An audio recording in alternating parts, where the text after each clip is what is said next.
இப்ப என்னன்னா எம்.கே. ஸ்டாலின் அவர்கள் முதலமைச்சர் தளபதி விஜய் அவர்களுக்கு ஒரு ட்வீட்டை போட்டிருக்காரு. ஃபர்ஸ்ட் வாழ்த்துக்கள் சொல்ற மாதிரி வாழ்த்துக்கள் சொல்லிட்டு நடுவுல கொஞ்சம் கோவத்தோட தளபதி விஜய் பேசுனதுக்கு ரிப்ளை கொடுக்குற மாதிரி ரிப்ளை கொடுத்து அதுக்கப்புறம் மறுபடியும் கடைசியில வாழ்த்துக்கள் சொல்லி முடிச்சு வச்சிருக்காரு. அப்படி என்னதான் ட்வீட்டை போட்டிருக்காருங்கன்றத பார்ப்போம். தமிழ்நாடு முதலமைச்சராக பொறுப்பேற்ற டிவிகே தலைவர் ஆக்டர் விஜய் அவர்களுக்கு மனப்பூர்வமான வாழ்த்துக்கள் தெரிவித்துக் கொள்கிறேன்.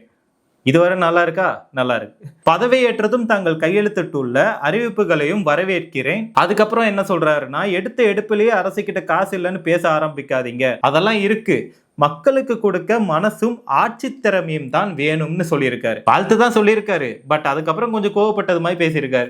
எரியுதடி மாலா.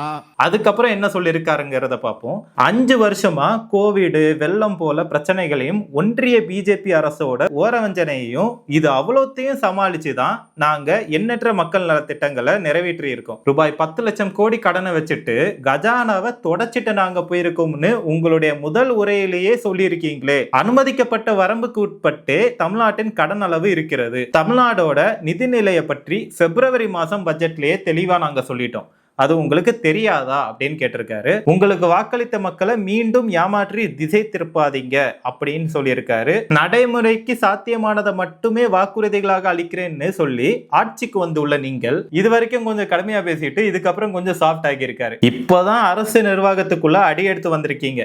கூடிய சீக்கிரம் மக்களுக்கு கொடுத்த வாக்குறுதிகளை எப்படி நிறைவேற்றலாம்னு நுணுக்கங்களை எங்களை போலவே நீங்களும் கண்டிப்பா கத்துப்பீங்கன்னு நான் நம்புகிறேன். வாக்களித்த மக்களோடு நானும் அதையே எதிர்பார்க்கிறேன் அப்படின்னு சொல்லி முடிச்சிருக்காரு. அதுக்கப்புறம் கடைசியா ஒரு பாயிண்ட், தங்களின் ஆட்சியில் தமிழ்நாட்டின் வளர்ச்சி பயணம் தொடர மீண்டும் எனது வாழ்த்துக்கள்னு சொல்லி முடிச்சிருக்காரு. எரியுதடி மாலா. நம்ம அண்ணன் நெஞ்சில் குடியிருக்கும் சொல்லிட்டு ஆரம்பிச்சிருக்காரு. எப்பயும் போல இவ்வளவு நாள் ஆடியோ லான்ச்ல நம்ம இதெல்லாம் கேட்டுட்டு இருந்தோம். என் நெஞ்சில் குடியிருக்கும். அண்ட் உள்ளதே சூப்பரான விஷயம் என்னன்னா, அவர் இவர் கூட ஜெயிச்ச எல்லா எம்எல்ஏஸ் அமைச்சர்களையும் சேர்த்து வச்சு ஒரு வார்னிங் கொடுத்திருக்காரு. இந்த விஜய் தப்பு பண்ண மாட்டான், தப்பு பண்ணவும் விட மாட்டான்.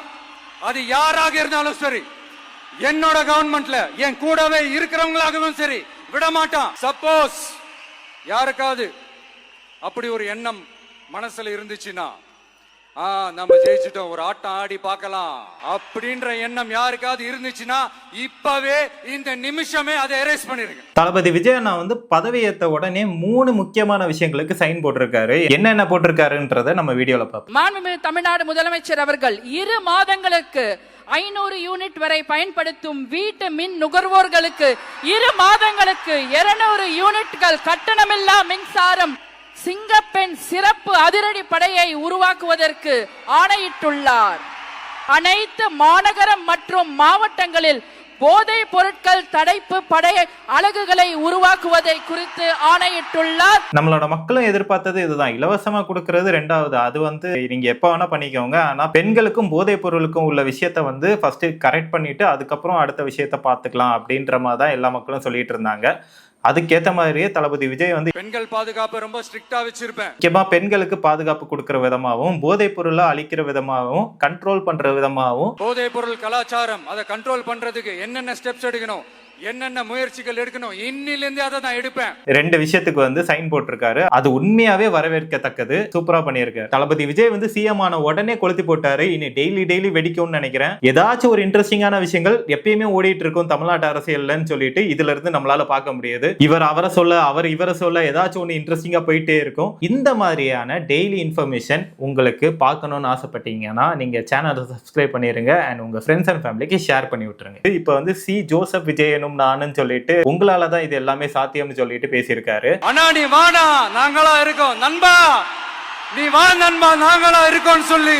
அதுக்கப்புறம் என்னன்னா, இந்த திமுக கவர்மெண்ட் மொத்த கஜனாவையும் வலிச்சிட்டு போயிட்டாங்க. சோ உள்ள போய் பார்த்தாதான் தெரியும் நமக்கு எது இருக்கு எது இல்ல அப்படின்னு சொல்லிட்டு, எது எந்த நிலைமையில இருக்கு எது எந்த நிலைமையில இல்ல.